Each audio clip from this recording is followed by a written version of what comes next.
nu mây xin nu mây trộn lại nằm tình mua tình trôi sang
That's all.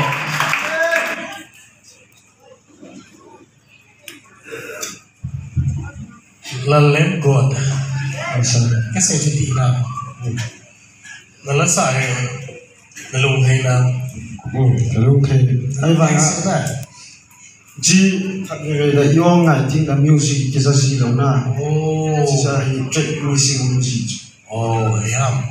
Rolling pa ako ang guitar de. Kisa ting si lo cho. Oh. Itu Kau ini sah apa yang? Lah kau ini sah. Eles bebek vibe lumay na sa. Music ay pinahit. Si ham malay tidak lang. So. Rolling pa ako yan lang sa ating na si ang kiton pa rolling si pa yeti si ang Saya cakap music yang apa itu? Cina. Ada benda ada siapa yang lalu ya? kabuy lo ilang aga kasi na ang so kabuy lo yan bisa ko yo aga nga siya na Masa ada nasi yugen akibat tinggi. Cak so masa ngaji kau di mana sih? Technical problem ho, non complain na bola wala sa kisam din. Ayun non apela sir ay three ay boy na tilo wala nakiti na. Ay silang sa sila no. Sa sila. nasa asay ta kasi alo na siyo po na akinumulo to tayo po. Yes, ang nakakala na yung may lang. Nalasa ay naluna at siyo po hindi akitin to. Kasi yung technical problems ito tayo na. Monitor is it out there. Is it yung nalasa ay nalungal ay tapuhin. Hizong le. At kimatsu, amoy pena chu. Naging complain na bola. At kita yung sangi hizin. Alo na siyo tapuhin.